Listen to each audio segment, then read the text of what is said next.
화요일 아침 묵상에 나오신 남은교회 성도님들을 환영합니다.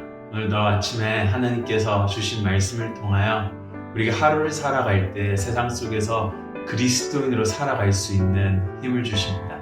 오늘 말씀을 통하여서 세상 속에서도 우리의 그 믿음과 순종을 잃지 않고 살아가기를 원합니다. 오늘 하나님께서 저희들에게 주신 말씀은 열왕기상 17장 1절에서 6절 말씀입니다. 함께 드라마 바이블로 말씀 듣고 오시겠습니다.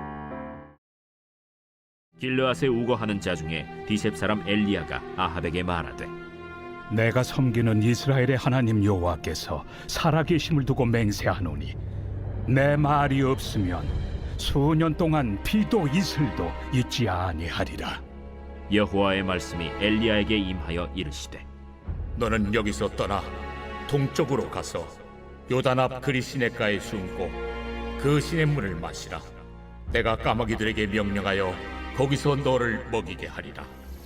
그가 여호와의 말씀과 같이 하여 곧 가서 요단 앞 그릿 시냇가에 머물매 까마귀들이 아침에도 떡과 고기를 저녁에도 떡과 고기를 가져왔고 그가 시냇물을 마셨으나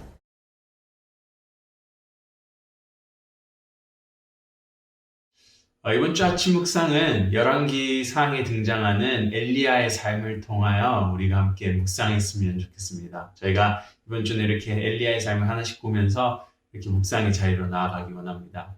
엘리야가 살고 있었던 그 시대는 바로 분열 왕국 시대였습니다. 열왕기상 첫 부분에는 솔로몬의 얘기가 나오면서 하나의 나라인 이스라엘로 있었지만은 솔로몬의 죄를 통하여 하나님께서는 이 한 나라였던 이스라엘을 남과 북으로 나누십니다. 그리고 오늘 저희가 함께 묵상할 엘리야는 북이스라엘을 담당하는 선지자로 하나님께서 부르셨습니다. 16장에서는 북이스라엘의 상황에 대해서 잘 설명해 주고 있는데요. 16장 29절 30절에서는 아합의 악행은 여호와 보시기에 그 이전의 왕들보다 더 많은 악행을 행하였다라고 말하고 있습니다. 그리고 아합의 아내인 이세벨은 아합 왕보다도 더 악랄한 왕비였습니다. 그리고 하나님은 엘리야를 통해서 하나님께서 아합에게 앞으로 몇 년 동안 이슬이나 비가 내리지 않는 극심한 가뭄이 찾아올 것이라고 말하고 계십니다. 3절에서 오늘 본문 3절에서 하나님께서는 엘리야에게 북이스라엘을 떠나 요단강 동쪽에 있는 그릿 시냇가로 숨으라고 말씀하고 계십니다. 오늘 바로 엘리야는 아합에게 비가 오지 않을 거다, 극심한 가뭄이 있을 거다라는 예언을 남기고 바로 그릿 시냇가로 숨게 됩니다. 그리고 5절에 보시면요, 이 엘리야는 하나님의 말씀에 순종해서 그릿 시냇가로 가게 됐다고 말하고 있는데요. 그릿 시냇가에 도착해서 엘리야는 홀로 외롭게 지내야 했습니다. 그곳에서 매일 하나님께서 까마귀를 통해서 물어다 준 빵과 고기를 아침 저녁으로 먹게 되었습니다. 또한 물은 바로 그 그릿 시냇가에서 보충하게 되었던 거죠. 오늘 본문에 엘리야의 마음, 바로 그 순종했던 마음 또는 그릿 시냇가로 이동하면서 광야를 지나야 했던 그 마음에 대해서는 설명하고 있지는 않습니다. 그런데 엘리야에게 있어서 이러한 상황들이 힘들었고 참 외로운 싸움이었다라는 것을 저희는 19장에 있는 말씀을 통해서 조금 추측할 수는 있습니다. 19장에 가면은 엘리야는 아합 왕으로부터 계속 도망쳐야 했습니다. 그리고 자신이 했던 하나님의 말씀을 순종했음에도 불구하고 좋은 결과가 나오지 않았을 때 많이 낙심했습니다. 이러한 사람들이 결국은 엘리야가 얼마나 힘든 상황 속에 있었는지를 잘 보여주고 있습니다. 그러면서 19장에서는 이렇게 하나님 앞에 말하고 있습니다. 하나님, 나의 생명을 제발 거두어 주시옵소서라고 말합니다. 그만큼 엘리야가 얼마나 힘든 상황에 있었던지를 잘 나타내주는 본문이라고 생각이 듭니다. 결국은 오늘 혼자서 광야를 지나야 했던 엘리야, 또한 요단강 건너 동쪽에 있는 그릿 시냇가에서 혼자 머물고 있었던 그 엘리야의 상황은 외롭고 힘든 순종의 길을 걷고 있었음을 저희는 알 수 있습니다. 오늘 엘리야의 이야기를 통하여 두 가지를 묵상해 보면 좋을 것 같습니다. 첫 번째는 저희가 잘 알고 있듯이 순종의 길은 고단하고 외로운 길이라는 것을 묵상해 보면 좋겠는데요. 엘리야의 순종은 광야라는 외롭고 힘든 길을 걷게 만들었습니다. 북이스라엘로부터 걸어 나와 광야길을 걸어 요단강을 건넜습니다. 그리고 요단강 건너서 동쪽인 땅으로 넘어갔을 때에도 여전히 광야길을 혼자서만 걸어가야 했던 것이 바로 엘리야였던 거죠. 그리고 결국 그릿 시냇가에 도착합니다. 하지만 그곳에서도 혼자서 외로이 아침과 저녁에 까마귀가 물어준 음식을 먹어야 했습니다. 즉 오늘 우리는 엘리야의 삶을 통해 바로 우리가 살아가는 세상 속에서 하나님의 말씀을 순종하고 사는 것은 오늘 엘리야와 같이 외롭고 힘든 광야길을 걷는 것입니다. 하나님의 말씀에 순종해서 살아갈 때 믿음의 사람들은 세상으로부터 이상한 사람처럼 보일 수 있고 바보처럼 보일 수 있습니다. 중고등부 학생들이나 대학부 학생들도 마찬가지입니다. 중고등부 학생들이 학교에 가서 급식 시간에 기도를 해야 합니다. 하나님 이 음식을 주셔서 감사합니다. 어떻게 보면 참 눈치 보이는 시간일 수도 있습니다. 당당하지 못할 수도 있습니다. 이것이 어떻게 보면 그들에게 있어서는 외로운 순종의 길이라고 저는 생각합니다. 대학생들은 어떨까요? 바로 대학생의 밤거리 문화인 술과 음행과 대마초 등 다양한 세상 문화로부터 순종이라는 바로 세상과 구별된 삶을 살아야 합니다. 친구들로부터 분리되어 행동할 때 외롭고 고단한 길을 걸을 수도 있습니다. 직장인이나 오늘 성도님들처럼 직장인이나 비즈니스를 하시는 분들에게도 세상의 방법이 아닌 하나님의 말씀에 순종해서 직장을 다니고 비즈니스를 운영할 때 고단한 광야길을 건너야 하는 것입니다. 또는 그릿 시냇가에서 머무는 외로움처럼 직장에서 비즈니스에서 세상 사람들과 분리될 때 외로움과 고단한 길을 맞이해야 될 수 있다라는 것입니다.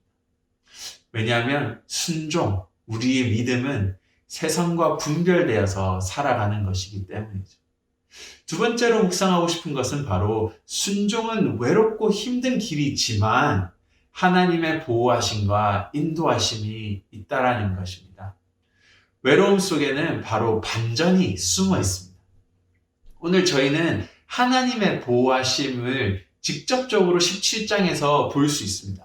바로 그런 외로운 상황 속에서도 하나님께서는 엘리야를 까마귀를 통해서 아침 저녁으로 빵과 고기를 제공하시고 또한 그 광야 같은 곳에서도 맑은 시냇물가에서 물을 마실 수 있게끔 도와주셨다라는 것이죠.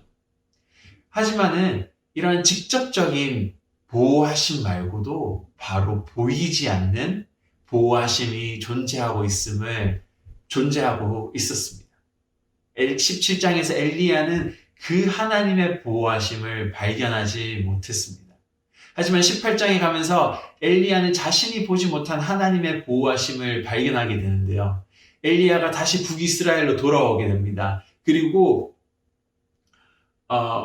자신이 그릿 시냇가에 가 있는 동안 많은 하나님의 예언자들, 그리스도인들이 아합과 그의 아내인 이세벨을 통하여서 죽었음을 알게 됩니다. 그래서 18장 10절에서 이렇게 말하고 있죠. 아합과 이세벨이 온 세상 천지의 사람을 보내 당신, 즉 엘리야를 찾게 하고 만일 어떤 나라에서 당신을 찾지 못했다고 하면 아합 왕은 그 나라 왕에게 그것이 사실임을 보증하는 맹세까지 하도록 했습니다. 즉 오늘 엘리야가 그릿 시냇가에 숨어 있는 동안 하나님이 그곳으로 보낸 동안 엘리야는 아합과 이세벨이 눈에 불을 켜고 엘리야를 죽이기 위해서 찾고 있는 것을 알지 못했던 것입니다. 오늘 엘리야에게 있어서 그릿 시냇가로 홀로 떠난 여정은 힘들고 외로운 시간이었습니다. 하지만 바로 그 시간은 하나님의 보호하심이 언제나 함께하고 있었다라는 것이죠. 오늘 우리 그리스도인의 믿음과 순종의 삶은 외롭고 힘든 시간이 될 것입니다. 세상으로부터 분리되어서 다른 사람들로부터 배척당하고 환영받지 못할 수 있습니다. 또는 손해보는 삶을 살 수도 있습니다. 하지만 우리가 보지 못하는 하나님의 인도하심, 보호하심, 그리고 공급하심이 있다는 것을 오늘 우리는 엘리야의 이야기를 통해서 발견할 수 있습니다.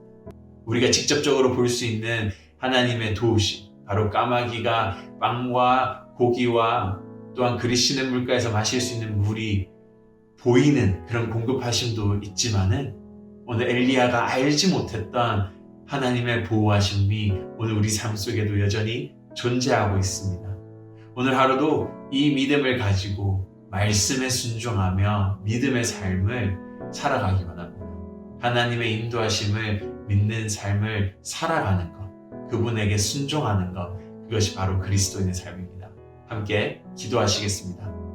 하나님 감사합니다. 오늘 열왕기상 말씀을 통하여 하나님께서 공급하시는 그 보호하심을 바라보았습니다.